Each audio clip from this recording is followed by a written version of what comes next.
சீரியஸாகவே பேசுறீங்க, ஜாலியாக வந்து பேசுங்கப்பா. நீங்கள் பாட்டில் சீரியஸாக பேசுறீங்க, அவர் சீரியஸாக பதில் சொல்லிக்கிட்டு இருக்காரு.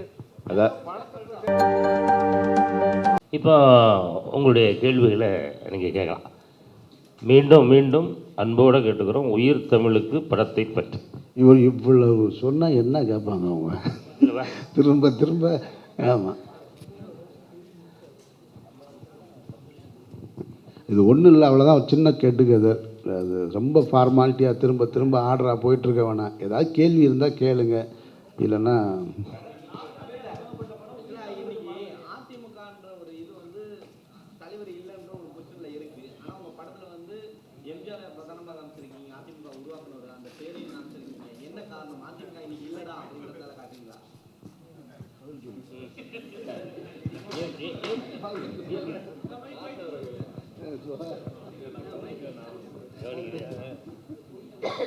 சொல்லுங்க. ஆமாம்,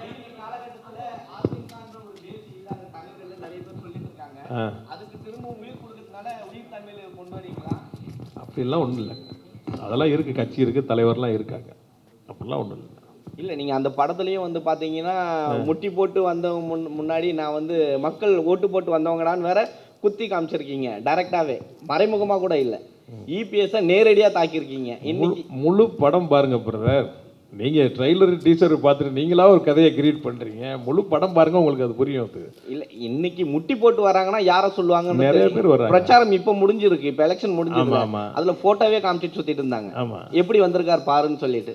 ஸோ அதை கனெக்ட் பண்ணும்போது உங்கள் ட்ரெய்லர் கனெக்ட் ஆகுதுல்ல. நிறைய பேர் இருக்காங்க, நீங்கள் ஃபுட்டேஜ் போய் கூகுளில் பாருங்களேன். நிறைய பேர் முட்டி போட்டிருக்காங்க, நிறைய பேர் காலில் விழுகுறாங்க. காலில் விழுகாத அரசியல்வாதி யார் இருக்கா? ஏற்கனவே சொன்னது தான் நான் சொல்கிறேன்.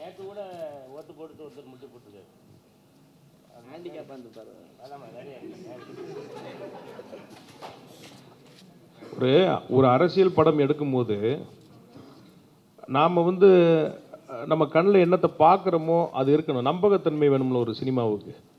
அப்படி இறங்கி நீங்கள் வீதியில் போனீங்கன்னா டீ கடையில் அங்கே கட்சி ஆஃபீஸில் ஒரு 4 நாள் நிற்பாங்க பாருங்கள். அப்படி ஆளு தான் இந்த படத்தில் நீங்கள் பார்க்க போகிறீங்க. நம்பகத்தன்மை வேணும்ல. எங்கேயோ இருக்கிற அரசியலை வந்து நம்ம இங்கே சொல்ல முடியாதுல்ல. அது பார்க்குறவங்க யாரும் அப்படி ஃபீல் பண்ண மாட்டாங்க. படம் ஜாலியாக இருக்கும். இல்லை, சத்யராஜ் வந்து அமாவாசன் கிரியேட் பண்ணும்போது ஒட்டுமொத்த அரசியல்வாதியும் அதை பார்த்து என்ஜாய் பண்ணாங்க. அரசியல் இப்படி தாண்டா இருந்ததுன்னு. ஆனால் உங்கள் அரசியல் காமிக்கும் பொழுதே ஒரு கிரியேட் ஆகுது. ஆல்ரெடி அவர் மேலே ஒரு இஷ்யூ ஓடிட்டுருக்கு. அதை தாண்டி இந்த இதை காமிச்சதுக்கப்புறம் என்னடா இவங்களை காமிக்கிறதுக்கு பதில் ஆப்போசிட் பார்ட்டியை காமிச்சிட்டு இருக்காங்களே அப்படின்றது வெளியே ஒரு டாக் போயிட்டுருக்கு. தெரியல உங்களுக்கு? முதல்ல அந்த வசன படத்தில் இப்போ இல்லை, அது சென்சார் செய்யப்பட்டது.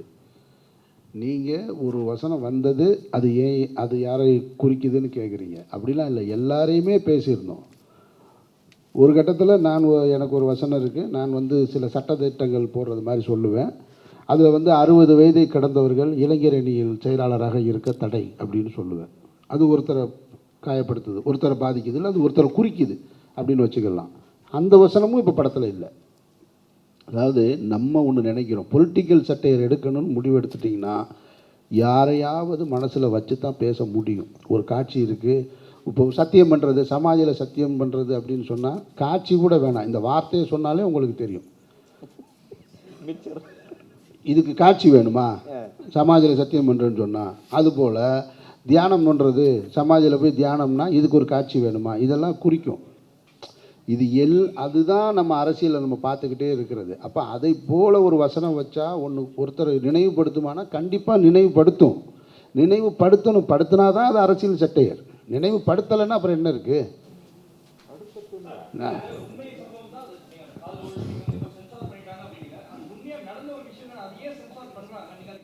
இதுதான் கேள்வி, இதுதான் கேள்வி நம்ம கேட்குறோம். நீங்கள் இந்த படத்தில் எம்ஜிஆர் அவர்கள் அப்படின்னா, கருப்பு சிவப்பு வெள்ளை அப்படின்னா எம்ஜிஆர் தான். அப்போ இந்த படத்தில் நாங்கள் வந்து எம்ஜிஆர்னு எங்கெல்லாம் பெயர் வருதோ அதில் கருப்பு சிவப்பு வெள்ளையை பயன்படுத்தியிருக்கோம். எம்ஜிஆர் வந்து இன்றைக்கி கட்சி தாண்டி போயிட்டார், உண்மை தானே? கட்சி தாண்டி எல்லாரும் ரசிக்கிற இடத்துல இருக்கிற ஒரு நபராக இருக்கிறாரு. அப்படி இருக்கும் பொழுது ஏன் நான் எம்ஜிஆரை நான் அந்த இடத்துக்கு சொல்கிறேன்னா அதுக்கு நான் விளக்க சொல்கிறேன். ஆனால் சென்சாரில் என்ன பண்ணுறாங்கன்னா அந்த கருப்பு சிவப்பு வெள்ளையை எடுத்துருங்கன்றாங்க. இதை ஏன் எடுக்க சொல்கிறாங்கன்னு அவங்கக்கிட்ட நம்ம வாதம் பண்ணோம்னா, பொருள் செலவு பண்ணியிருக்கோம், படத்தை எடுத்திருக்கோம், நம்ம திரையரங்கு கொண்டு வரக்கு போராடிக்கிட்டு இருக்கோம். என்ன போராடினாலும் சென்சாரில் என்ன முடிவெடுக்கிறாங்களோ அவங்க தான் இறுதி முடிவு. இது இந்த பத்திரிகையாளர் சந்திப்பிலேயே மிகச் சரியான கேள்வியாக நான் இதை பார்க்குறேன் நான். ஏன்னா ஏன் பொலிட்டிக்கல் சட்டையர் படம் இங்கே வர்றதில்லைன்னா சென்சார் தான். அதுதான் ப்ராப்ளம். நீங்கள் சொன்ன மலையாள படத்தை நானும் பார்த்துருக்கேன். அந்த மலையாள படத்தின் துவக்கத்திலேயே கண்ணனூர்ன்ற ஏரியாவில் ஒரு கர்ஃப்யூவிலேருந்து தான் கதை தொடங்கும்.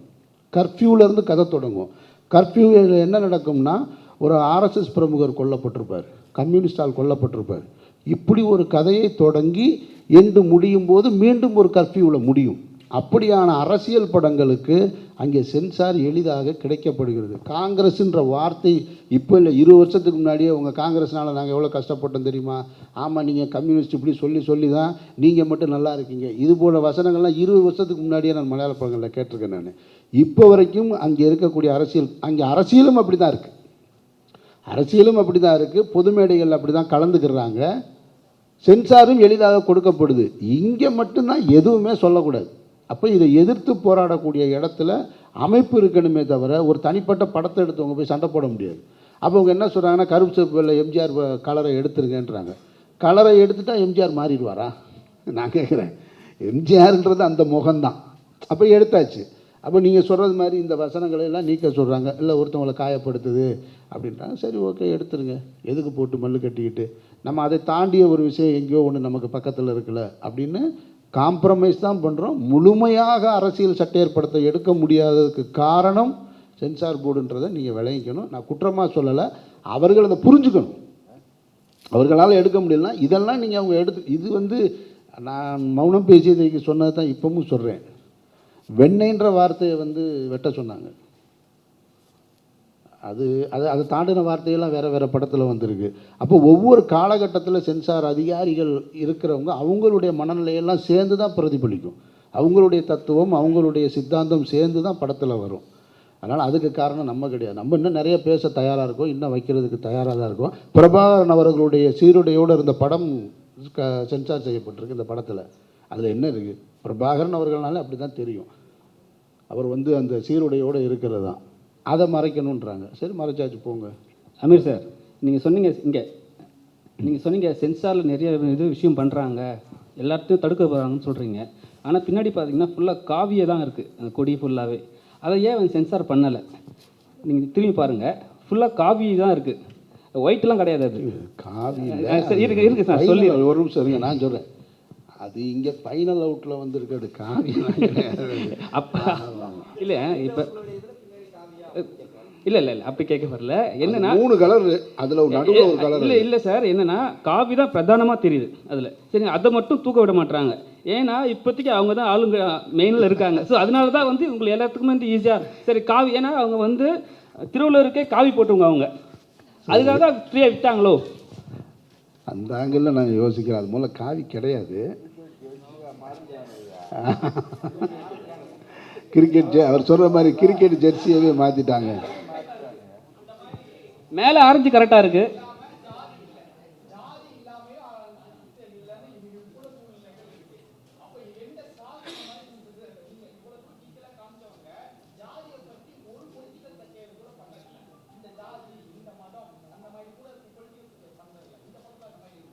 இல்லை அப்படிலாம் பண்ண முடியாது. ஜாதியை வச்செல்லாம் முதல்ல நம்ம ஜாதியை வச்சு அரசியல் செஞ்சுருக்கிறத தான் நம்ம மாமன்னன் பார்த்தோம். அதை பொலிட்டிக்கல் செட்டர் கிண்டல் அடிக்க முடியாது இல்லையா? நான் உங்களுக்கு புரிஞ்சுக்கிறதுக்காக சொல்கிறேன், இது யாரையும் காயப்படுத்துறதுக்குள்ள. நீங்கள் கேட்டதை இப்போ ஒரு வசனம் இருக்குது. இவர் ஒரு காவல்துறை அதிகாரியாக இருக்கார். ரொம்ப நான் ஒரு பொறுப்பில் இருக்கேன், உயர் பொறுப்பில் இருக்கேன். இவரை நான் கேவலப்படுத்தணுன்னா எப்படி என்ன கோட்டாவில் வந்தியா அப்படின்னு கேட்டால் நீங்கள் கேட்டது அதுதான். புரியுதா உங்களுக்கு? நீ என்ன கோட்டாவில் வந்தவனா அப்படின்னு கேட்டால் இல்லை நான் மேரிட்டுன்னு சொல்கிறாருன்னு வச்சுக்கோங்க. அதுதான் நீங்கள் கேட்குற ஜாதிய அரசியல் இருக்குது. அப்படி நம்ம போய் அந்த மாதிரிலாம் இந்த படத்தில் எதுவுமே இல்லை. அப்படி பண்ணவும் முடியாது. ஏன்னா ஒரு பராசக்தி வந்தது போல் உள்ள காலகட்டம் இப்போ இல்லை. அன்றைக்கு இருந்த விமர்சனங்கள் அதையெல்லாம் சென்சார் செய்யப்பட்டு தணிக்கை செய்யப்பட்டு பொதுவெளிக்கு வந்தது. இன்றைக்கி யாரையாவது ஒரு பெயர் எங்கேயோ ஒரு படத்தில் வந்ததுன்னு நினைக்கிறேன் நான். எந்த படமும் எனக்கு நினைவில்லை. ராக்கெட் ராஜான்ற ஒரு பேர் ஒருத்தர் வச்சுருந்தாரு. உடனே ஒருத்தர் அவர் எங்கள் கட்சியோட தலைவரை சொல்கிறாங்க. சிறுத்தையா எங்கள் தலைவர் வச்சுருக்காங்கன்னு சொல்லி அதுக்கு வந்து தடை கேட்டாங்க. இப்படி எங்கேயோ ஒன்று வக்கீல் ஒரு இடத்துல வந்து நின்று ஒரு இடத்துல ஏதோ தவறு செய்கிறாருன்னா உடனே வக்கீல்கள் சங்கம் வந்து அந்த படத்துக்கு தடை கேட்குறாங்க. ரொம்ப மாறிடுச்சு. இப்போ முன்ன மாதிரி இல்லை. தமிழ்நாட்டில் மட்டும்தான் இந்த பிரச்சனை. ஹிந்தியில் இதெல்லாம் இல்லை. ஹிந்தியில் இதெல்லாம் தாண்டி வேறு படங்கள் வந்துக்கிட்டு இருக்கு, மலையாளத்தில் வந்துக்கிட்டு இருக்கு. தமிழ்நாடு மட்டும் ஏன் இப்படி இதில் சிக்கி சின்ன பின்னமாக போயிருக்குன்னு இப்போ வரைக்கும் யாருனாலும் விட கண்டுபிடிக்க முடியல. இதை தீர்ப்பதற்கான முயற்சியில் தமிழ் சினிமாவை சார்ந்தவர்களும் இல்லைன்றதான் மறுக்க முடியாத உண்மை. அதன் சார் சார் இப்போ வந்து படம் பண்ணியிருக்கீங்க, தொடர்ச்சியாக வந்து உயிர் தமிழுக்கு மட்டுமே டோட்டலாக அவ்வளோ ப்ரொமோஷன் பண்ணியிருக்கீங்க. அடிக்கடி 2 நாளைக்கு ஒரு வாட்டி ப்ரெஸ் மீட்டு சீமானன் வந்து பார்க்குறாரு. என்ன காரணம்? தேட்டர் உங்களுக்கு கிடைக்கலையா? என்ன உயிர் தமிழுக்கு தமிழ்னாவே பிரச்சனை, அதுக்காக உங்கள் பிரச்சனை கொடுத்துனே இருக்காங்களா? அதெல்லாம் ஒரு பிரச்சனை இல்லை. அதை தான் சொன்னேன் நான். போன ப்ரெஸ் மீட்டில் நான் சொன்னேன் வந்து ஒரு தயாரிப்பாளர் பின்னாடி இருந்து நிறைய சங்கடங்களை கொடுத்துட்டாரு. கடைசி வரைக்கும் சொல்ல மாட்டீங்க ஒரு பேரை. இப்போ சொல்கிறேன். வேணாம்மா, வேணாம், கடந்து போயிடுவோம். நம்ம இன்னொரு ப்ரெஸ் மீட்டில் நம்ம டீட்டெயிலாக நம்ம சொல்லலாம்.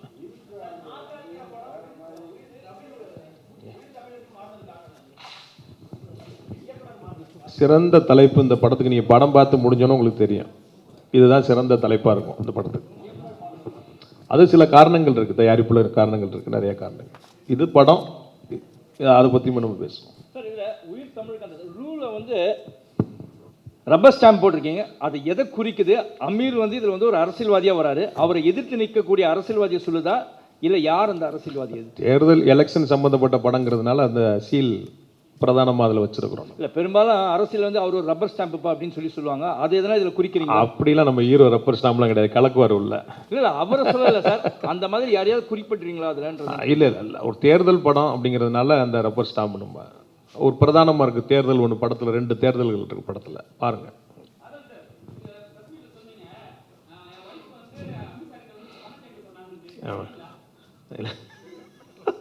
உங்கள் முன்னாடி தானே கேட்டேன். அதெல்லாம் உண்மை இல்லை. அது சும்மா நான் சொல்கிறேன். யதார்த்தத்தை என்னென்னா யோசித்து பேசலை நான்.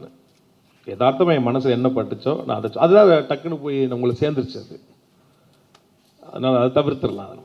அதுக்கு தான் இந்த ப்ரெஸ் மீட். இது படம் கடந்த ஆண்டு பொங்கல் அப்போ ஒரு வாழ்த்து செய்தி வருது போஸ்டரோட. அதில் இது தமிழகம் இல்லை தமிழ்நாடு அப்படின்னு சொல்லி இந்த வசனத்தோடு வந்திருக்கும். அதே காலகட்டத்தில் தான் ஆளுநர் தமிழ்நாடு சர்ச்சையும் வந்திருந்தது. அது இந்த வசனங்கள்லாம் படத்தில் இருக்குதா? இது ஆளுநருக்காகவே அது இந்த போஸ்டர் உருவாக்கப்பட்டதா? முதல்ல இந்த போஸ்டர் நீங்கள் இவ்வளோ நாள் ஞாபகம் வச்சுருந்ததுக்கு நன்றி. ஏன்னா தமிழகம் தமிழ்நாடு 2 ஒன்று தான். புழக்கத்தில் இருக்கிற ஒரு வார்த்தை, தேவையில்லாத ஒரு சர்ச்சை வந்தது. நம்ம தரப்புலேருந்து அதுக்கு ஒரு பதில் கொடுத்தோம்.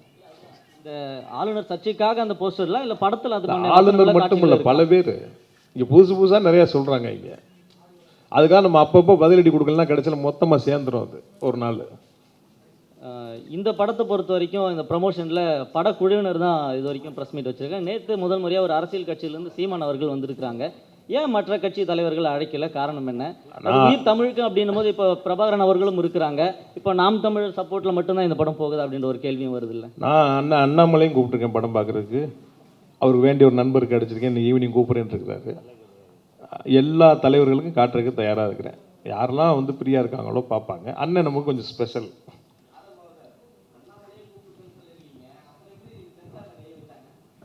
அது சென்சார் பார்த்தீங்கன்னா, இப்போ சார் இந்த கேள்விக்கு பதில் சொன்னாங்க. இங்கே இன்னொருத்தர் கூட கேட்டார், ஒரு மத சம்பந்தமான. இதுக்கு முன்னாடி தான் ஆன்டி இண்டியன் ஒரு படம் நான் எடுத்திருக்கேன். நீங்கள் பார்த்தீங்க, எல்லாரும் பார்த்தீங்க.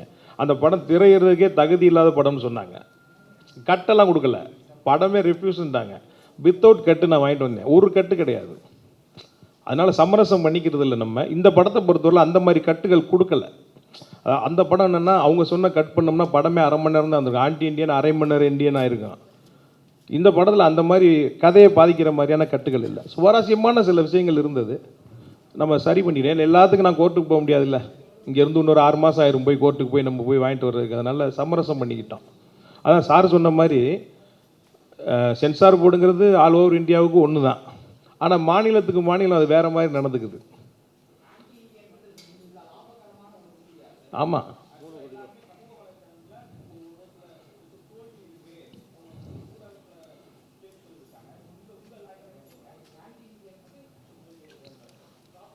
ப்ராஃபிட்டான படம் வெற்றி படம் அது அவர் மேலே இருக்கிற விமர்சனத்தினால அப்படி சொல்லுவாங்க.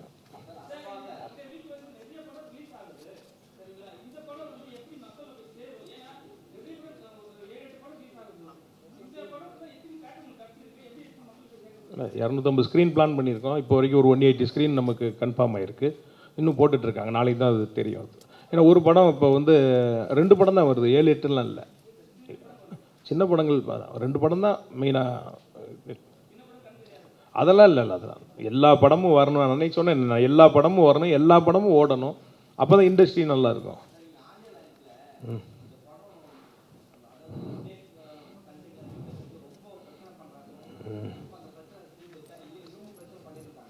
பிரச்சனை பண்ணிக்கிட்டு தான் இருக்காங்க. அதெல்லாம் தாண்டி தான் ரிலீஸ். இந்த ரிலீஸ் இந்த ரிலீஸுங்கிறது ஒரு துணிச்சலான முயற்சி தான். ஆமாம், இல்லை அதை தான் இன்னொரு சந்தர்ப்பத்தில் சொல்லலாம். இது என்னென்னா நல்லா இருக்காது அது, நான் நினைக்கிறேன். அது பெரிய தயாரிப்பாளர், அவர் பெரிய பெரிய படங்கள் பண்ணிக்கிட்டு இருக்கிறாரு. தேவையில்லாத ஒரு சங்கம் நிறையா பேசியிருக்காரு. அதில் வெளியிடுற அளவுக்கு இல்லை, ரொம்ப அநாகரிகமாக நிறையா பேசியிருக்காரு. பெரிய சங்கடம் வந்துடும். எல்லா பத்திரிக்கையாளரும் கேள்வியை மொத்தமாக எழுதி உங்கள்கிட்ட கொடுத்துருவாங்களா? நீங்கள் 2 பேர் மட்டும் வச்சுக்கோங்க. சும்மா தான் சொல்கிறேன் நான்.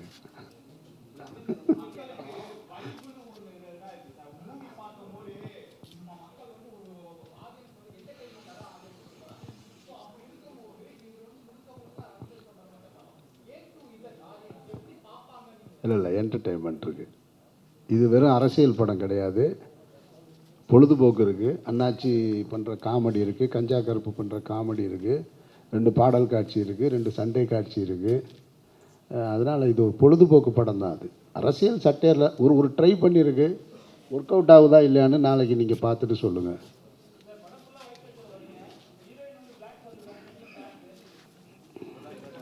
ரெண்டு பேரும் பேசி வச்சோம். நான் உள்ளே வந்ததும் எதேச்சியாக கேட்டேன், உங்களுக்கு தெரியுமா அந்த ட்ரெஸ் போட்டு வந்ததுன்னு ஹீரோயினை கேட்டேன். அப்போ கேட்டாங்க, தெரியாது, இன்றைக்கி அமீரனும் பிளாக் ட்ரெஸ் தான் போட்டுருக்காது, உங்களுக்கு தெரியுமா? இல்லை தெரியாதுன்னு. 2 பேரும் வர்றீங்க, கண்டிப்பாக இதை ஒருத்தங்க கேள்வியாக கேட்பாங்கன்னா அதுதான் நீங்கள்.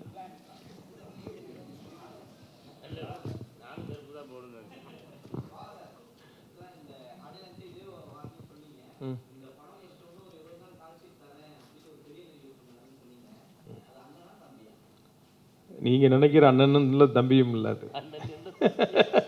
நீங்கள் சுற்றி சுற்றி எங்கே வர்றீங்கன்னு எனக்கு நல்லா தெரியுது. எனக்கு நான் இன்னொரு ப்ரெஸ் மீட்டில் சொல்கிறேன். நான் ரிலீஸ்க்கு அப்புறம் கண்டிப்பாக நான் சொல்கிறேன். நான்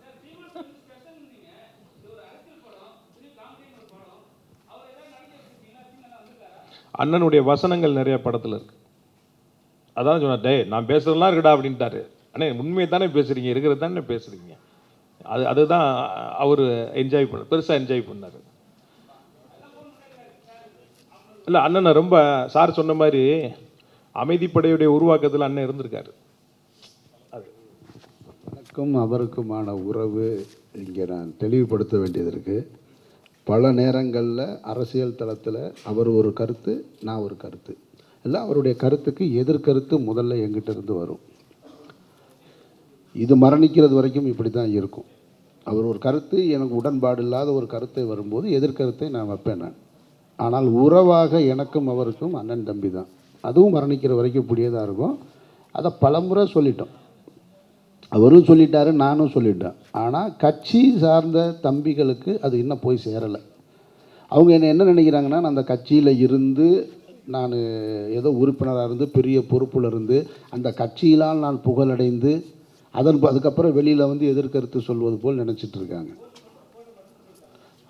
அதாவது ஒரு முறை நான் போடலைங்க, 4 தடவை போட்டிருக்கேன்.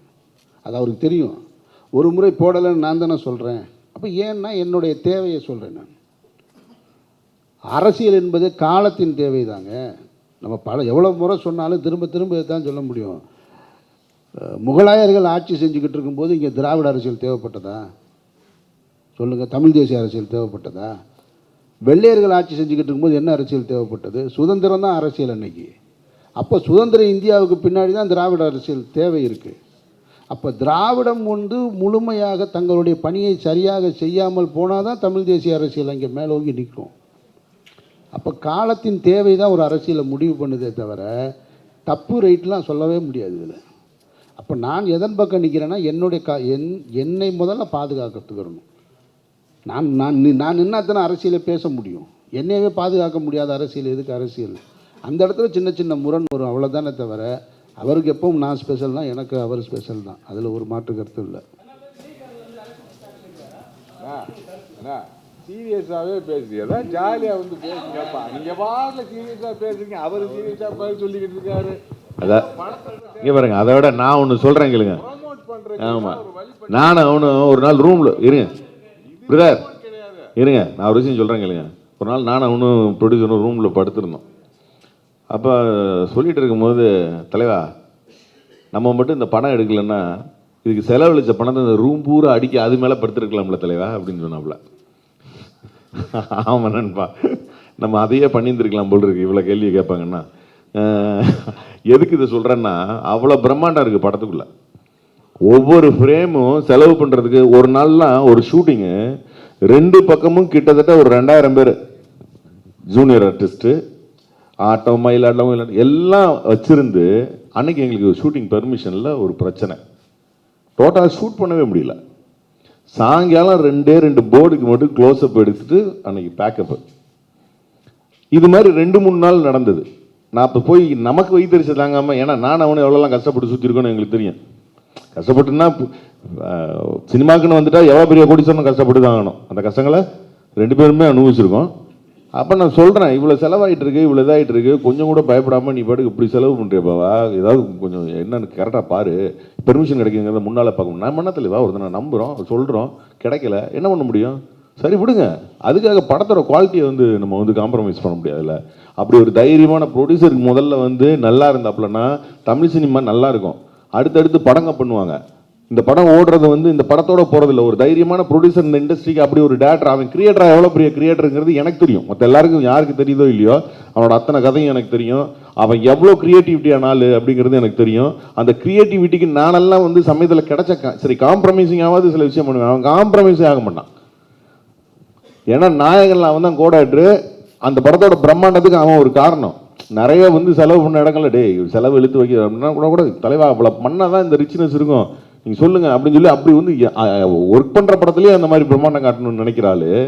இன்னைக்கு அவரோட படத்துலையும் ஒவ்வொரு இடத்துலையும் படத்தோட ஒவ்வொரு சீன்லையும் பார்த்தீங்கன்னா குறைஞ்சது ஒரு அரசியல் படம்னா எவ்வளோ பேர் இருக்கணும்? ஒரு 500 பேர் 1000 பேர் இருக்கணும். டேரக்டரு ஒவ்வொரு இடத்துலையும் ஒரு டேரக்டராக காம்ப்ரமைஸ் ஆகாமல் அவ்வளோ பேரையும் போட்டு எடுக்கணும். அங்கே தயாரிப்பாகவும் இருக்கணும், டேரக்டராகவும் இருக்கணும். ரெண்டையும் காம்ப்ரமைஸ் பண்ணாமல் இந்த படத்தில் ஒர்க் பண்ணியிருக்காங்க. அந்த படத்தோட எல்லா பிரம்மாண்டத்தையும் தாண்டி படத்தோட விஷுவலைசிங்கில் காமெடி படம் இது, அவ்வளோதான். செம்மையாக ஒர்க் அவுட் ஆகிருக்கும். வெறும் அரசியலில் மட்டுமே சொல்லிட்டு இருக்கு. அரசியல் மேம்புக பூசப்பட்ட ஒரு சாயம் தானே தவிர அதுக்குள்ளே ஒரு செம லவ் இருக்குது. அந்த லவ்வை பேஸ் பண்ண அரசியல் தான் அது. நீங்கள் படத்தோட விஷுவல் பார்த்தீங்கன்னா அது தெரியும். என்ஜாயபிளான ஒரு படம். ரைட்.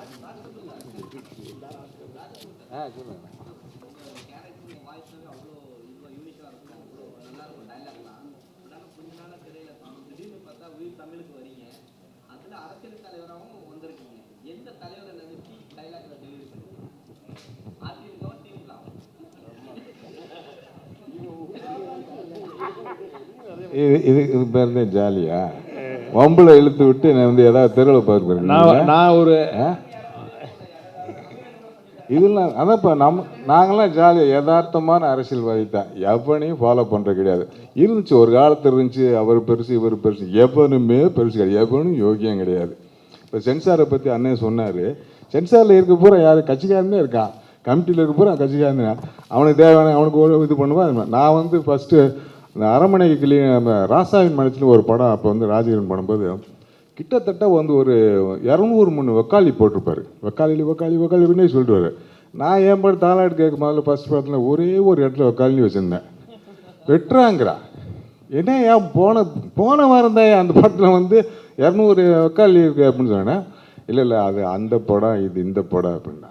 ஸோ அந்த மாதிரி சென்சார் வந்து நம்மளுக்கே ஸ்கிரிப்டில் அவனுக்கு வந்து கரெக்டாக வந்து மேலே வந்து ஒரே இது வெட்டுடான்னு சொன்னால் மேலே ஒரு எல்லா படத்துக்கும் ஒரே மாதிரி இருக்கணும்.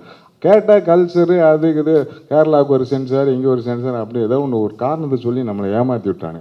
ஸோ அது மாதிரி இந்த அரசியல் வந்து யாரை ஃபாலோ பண்ணுறதுன்னு இல்லை, நம்ம மனசாட்சி நம்ம வந்து இது என்ன பண்ணுதோ. இப்போ இருக்க அரசியலை வந்து நையாண்டி பண்ணுறோம் அது பண்ணுறோன்னா அது பண்ணித்தான் ஆகணும். எல்லா பேரும் யோகியனே கிடையாதுல்ல, அது சொல்லித்தானே ஆகணும். அவனை வந்து இவன் இப்படி பண்ணுறான். இப்போ சத்யராஜ் சார் வந்து எஸ்டிஎஸ் ஒர்க்காக வந்து பஸ்ஸில் வந்து தொங்கிட்டு போவார், ஒரு காலத்தை தொங்கிட்டு போவார். அதை விஷுவல் பண்ணியிருந்தான் தாய்மாமங்கிற படத்தில். அவ்வளோ அப்ளாப்ஸ். ஏன்டா நீ பெரிய தலைவராக இருந்த ஆள் தான், நீ போய் வந்து பஸ்ஸில் போய் பிடிச்சிட்டு தொங்கிட்டு போகலாமா? அந்த மாதிரி அதை சொல்லும் போது வந்து நம்மளுக்கு வந்து அப்போ அதை ரசித்தோம்ல. இப்போ ஏதோ வேற ஒருத்தர் அதில் போகிறார் இதில் போகிறார் அப்படின்னு சொன்னோம். நடக்கிறத நம்ம சொல்கிறோம், எடுக்கிறத அவனை எடுத்துகிட்டு போகிறான். நம்மளுக்கு என்ன சொல்ல வேண்டியது நம்ம கடமை. நீ வாங்கிக்கிறது வாங்காது உனக்கு இஷ்டம். அது மாதிரி தான் வந்து நான் இதில் வந்து என்ன யார் நினச்சி பண்ணியிருக்கேன்னா, நான் என்னை நினச்சி தான் பண்ணியிருக்கேன். இப்படியெல்லாம் இருந்தால் நான் நல்லா இருந்துப்பேன்டா. நானும் என் கேரக்டர் தான் அது. நான் ஒருத்தனை ஃபாலோ பண்ண வேண்டிய அவசியமே கிடையாது. எல்லா பேருமே யோகியனே கிடையாது, எவனும் யோகியம் கிடையாது. அதனால் வந்து நான் யோகியனாக இருக்கலாம்னு சொல்லி பார்த்துட்டு நான் நடிச்சுக்கிறது. ஸோ எனக்கு நானே யோகியன். அதனால் வந்து யாரையும் ஃபாலோ பண்ணல. இவரை ஃபாலோ பண்ணல. இவர் வந்து ஜென்ரலாக வந்து எம்ஜிஆர் இப்போ கேட்டார், எம்ஜிஆரை வந்து நீங்கள் வந்து முன்னிலைப்படுத்தி ஏடிஎம்கே அப்படின்னா அதெல்லாம் கிடையாது. எம்ஜிஆருங்கிறது நம்மளுக்கு புது ஒரு நடிகனாகத்தை நம்ம பார்த்தோம். அவரை ரசிகனாக வாழ்ந்துருக்கோம். அவரை வச்சு நிறையா பேர் பொழப்பு நடத்துனானுங்க, அது வேறு பிரச்சனை. ஒரு ரசிகனாக வந்து ஒரு தொண்டனாக வந்து வந்தார் அப்படிங்கிறத வந்து அந்த தொண்டனில் வந்து இவரை வந்து எப்படி படிப்படியாக நம்ம வளர்த்தணும் அப்படிங்கிறது இந்த படத்தோட கேரக்டர்ஸ். அதில் வந்து பியூட்டிஃபுல்லாக வந்து அவங்க பண்ணியிருக்கிறது லவ் தான். யாரையும் காயப்படுத்தலை, யாரையும் குத்தியும் பேசலை. அங்கங்கே தெளிச்சிட்டு போயிருப்பாங்க. அது வந்து டைலாக் விழுகும்போது விழுந்து அது வந்து ரசனையாக இருக்கும். இதில் சொல்லப்பட வேண்டிய ஒரு அருமையான காதல் கதை சொல்லியிருக்காங்க, பொலிட்டிக்கல் பேசிக்கல. ஸோ அதனால் வந்து நீங்களெல்லாம் இப்போ எல்லாம் அவங்கள எதுக்கு கூப்பிட்டு இருக்குது, நாங்கள் பணம் அந்த பணம் இதெல்லாம் போஸ்ட் ஈஸ்ட் வந்து பெரிய பேனர்லாம் கிடையாது. நீங்கள் இதை ப்ரொமோட் பண்ணி வெளியே கொண்டு வரணும். எதுக்கு ஒரு தடவை 4 தடவை உங்களை கூப்பிட்டு உட்கார வச்சுருக்காரு ஆதாம்? தேவையாது. ஒரு தடவை சொன்னால் பார்த்தால 4 தடவை கூப்பிட்டு வந்து உங்களை மீட்டிங் போட்டு வச்சுருக்காருல. நீங்கள் இதை கொண்டு வரணும். சின்ன படத்தை பெருசாக்கணும். இதை வந்து காயப்படுத்தாமல் நீங்கள் வந்து பெருசு பண்ணி நீங்கள் வந்து அழகாக ஒரு ப்ரொமோட் பண்ணி ஒரு தடவை படம் பாருங்கள். உங்களால் இயன்ற அளவுக்கு எவ்வளவு ப்ரொமோட் பண்ணும்போது இந்த படத்தை வந்து மேலே வைக்கி வெற்றியோட செஞ்சால் அவர் ப்ரொடியூசராகவும் ஒரு டைரக்டராகவும் பெருசாக வரக்கு வந்து வாய்ப்பு இருக்குது. எங்களுக்கு ஒரு 4-5 படங்கள் வரும். இதை பார்த்துட்டு நாங்கள்லாம் நல்லா தான் நடிச்சிருக்கோம். நீங்கள் பாருங்கள், என்ஜாய் பண்ணியிருக்கேன். நன்றி.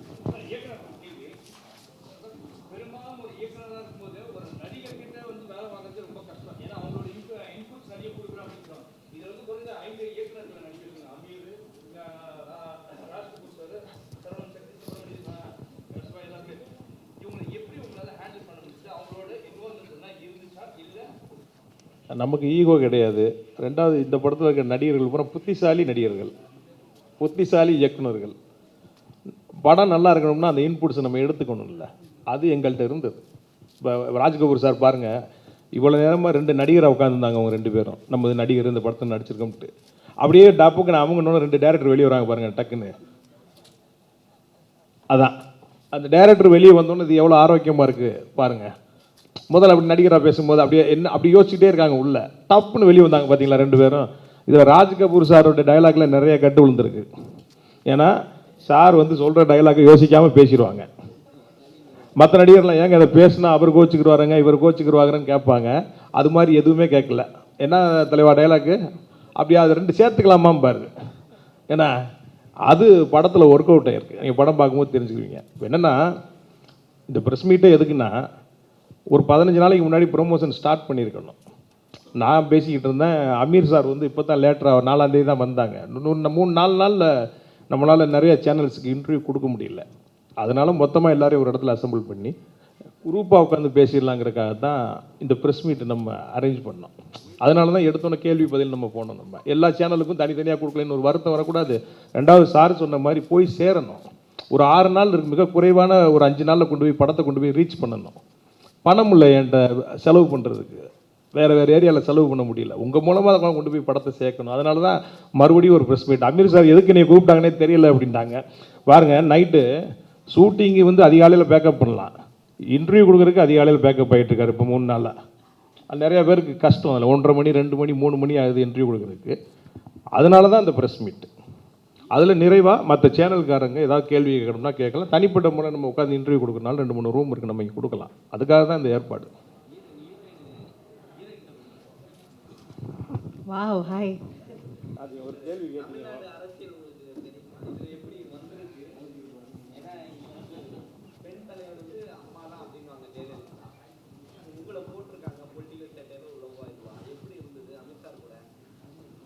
First of all thank you. எனக்கு பொலிட்டிக்ஸில் இன்ட்ரெஸ்ட் இல்லை ரியல் லைஃப்பில். நீங்கள் சொன்ன மாதிரி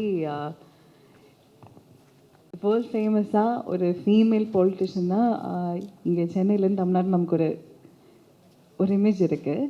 அது மாதிரி எனக்கு பண்ண முடியல, யாருக்கும் பண்ண முடியாதுதான் நான் நினைக்கிறேன். இந்த மூவியில் பண்ணது டிரெக்டரும் ஸ்கிரிப்டோட விஷன் மாதிரி தான் பண்ணியிருக்கு. ஸோ அதில் வேறு யாருக்கு ஏதாவது தோணுச்சுன்னா அது எனக்கு அதை பற்றி எதுவும் சொல்ல முடியாது. எதுக்குன்னா அது மாதிரி எனக்கு பண்ண முடியாது. இல்லை இல்லை இல்லை காலையில் நாங்கள் ஒரு எஃப்எம்முக்கு போயிருந்தோம், அலை எஃப்எம்முக்கு. அப்போ வந்து இந்த நாங்கள் போஸ்டர் ப்ரொமோஷன்லாம் பார்த்தோம், ஜீப்பில் இருந்து ஓட்டெலாம் கேட்குறீங்க. உங்களை பார்க்கும்போது ஒரு தலைவி ஞாபகம் வருது எங்களுக்கு. அரசியல் மேடைகள் உங்களை பார்க்கலாமான்ட்டு. ஆமாம், பதறிட்டாங்க. அண்ணாச்சி நம்பிக்கல. அப்போ நான் சொன்னேன், நான் சந்து புந்தெல்லாம் போய் ஓட்டு கேட்டிருக்காங்க. தேனியில் போனீங்கன்னா இப்போ உங்களை தெரியும், நின்றா ஜெயிச்சிருவாங்க எம்எல்ஏக்கு. அவ்வளோ தூரம் எல்லா சந்து புந்தெல்லாம் கூட்டிகிட்டு போயிருக்கோம் ஓட்டு கேட்டு. இந்த படம் வந்து அதான் நான் ஏற்கனவே சொன்ன மாதிரி ஒரு ஸ்பேஸ், ஈக்குவல் ஸ்பேஸ் இருக்குது அமீர் சாரோட. உங்களுக்கு இவங்க விடலைனாலும் வேணாம்னாலும் கூப்பிடுவாங்க. அவங்களுக்கு கூட்டிகிட்டு போனால் 10 ஓட்டு வாங்கலாங்கிறது அரசியல்வாதிக்கு தோணும்ல. காலம்தான் அதுக்கு பதில் சொல்லும். இந்த மூவியில் என்னோட கேரக்டர் ஆக்சுவலி பை எஜுகேஷன் ஒரு அனிமல் டாக்டர், வெட்டினரியன். ஸோ நான் லைஃப்ல அது பண்ண மாட்டேன். எதுக்குன்னா I've already finish my studies. So அது மாதிரி ஒரு மூவிஸ்லும் டிஃப்ரெண்டான கேரக்டர்ஸ் பண்ணது இருங்க, நான் சொல்கிறேன், நம்பாதீங்க. உங்களுக்கு தெரியும், இதே மாதிரி இதுக்கு முன்னாடி நம்ம தமிழ் சினிமாவில் நடித்த நடிகைகள் பிரபலமானவங்கள கேட்டிருப்பீங்க, அரசியலுக்கு வர்றீங்களான்னு. வரமாட்டேன்னு சொல்லிட்டு கடைசியில் போய் சேர்ந்துருப்பாங்கல்ல. அந்த வரிசையில் எங்கிட்ட கேட்டால் அது கோபம் இருக்கா இல்லை, வரக்கூடாதுன்னு இருக்கா? அந்த வரிசையில் வருவாங்கன்னு நான் நம்புகிறேன். அவங்க ஆசைக்கு வரமாட்டேன்னு இப்போ சொல்லிக்கிட்டு இருக்காங்க.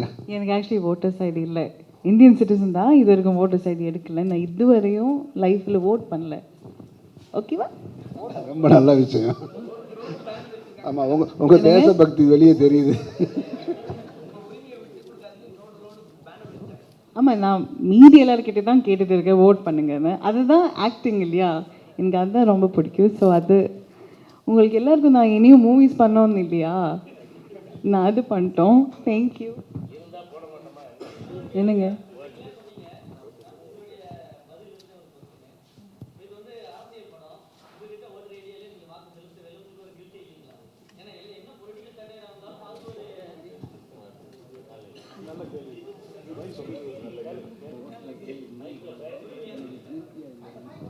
இல்லையே, எனக்கு வெட்டினரியனோட டிகிரியே இல்லை. ஆனாலும் நான் இந்த மூவியில் ஒரு பசுக்கு ட்ரீட்மெண்ட்டும் கொடுத்துருக்கேன்.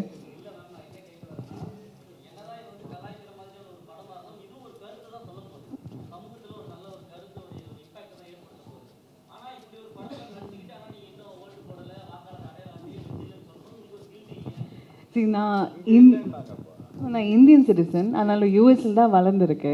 அதனால தான் எனக்கு ஓட்டர்ஸ் ஐடி இல்லை. நீங்கள் நான் ஃபர்ஸ்ட் சொன்ன பதில் மட்டும் எடுத்துகிட்டு கட் பண்ணி வேறு ஹெட்லைன் போட்டு போடாதீங்க. அப்போ ஏன் என்ன வச்சு போடாதீங்க. யூஎஸில் இருந்தது, இனிமேல் தான் ஓட்டர்ஸ் ஐடி எடுக்கணும். அதுக்கப்புறம் ஆனாலும் எனக்கு அவ்வளோ அதை பற்றி தெரியல. So I have to learn.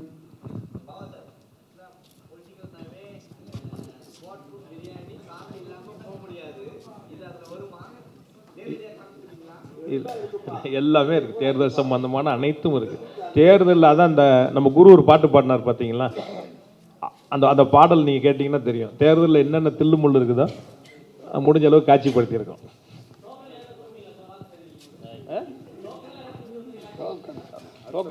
டோக்கனில் டைரெக்டாக பேமெண்ட்டே கொடுத்துருவோம் பண்ண. இது நல்லா வந்தது. நீங்கள் நாளைக்கு படம் பாருங்கள், குறைகள் இருக்கும், குறைகள் இல்லாமல் சினிமா இல்லை. அது இது மாதிரியான ஒரு என்டர்டெயின்மெண்ட் கமர்ஷியல் மூவியில் கண்டிப்பாக அங்கங்கே இருக்கும். அந்த குறைகளை எல்லாம் மறந்துட்டு, எதுக்கு நான் சொல்கிறேன்னா, நான் என் படத்துக்கு இப்படி நான் கேட்டது கிடையாது. எந்த படத்துக்கும் நான் தயாரிப்புலையோ அல்லது என்னுடைய இயக்கத்தில் வர்ற படங்களை நீங்கள் பார்த்துட்டு நல்லா பண்ணுங்கன்னு. இந்த படத்துக்கு அவர் போட்ட காசில் வந்து ₹1 கூட இப்போ வரைக்கும் வரலை. முழுக்க முழுக்க ஓன் ரிஸ்கில் தான் அந்த படம் ரிலீஸ் பண்ணுறாரு. அவர் அதுக்காக தான் மீண்டும் மீண்டும் இதை திரும்ப சந்திச்சிட்ருக்காரு. போட்ட காசு வந்துச்சு, இல்லை போட்டதில் பாதியாவது வந்துச்சுன்னா கூட படத்தோட பார்ட் 2 எடுப்பாங்க.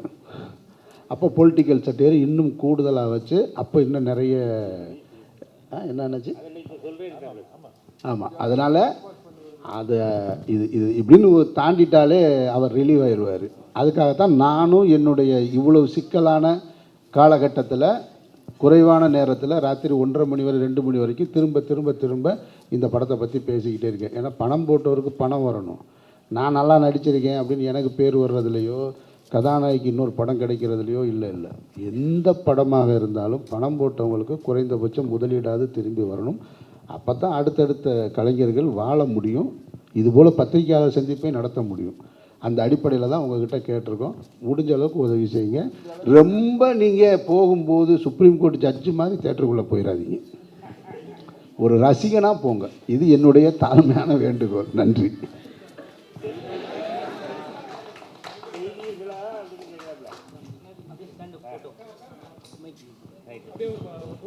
போட்டோ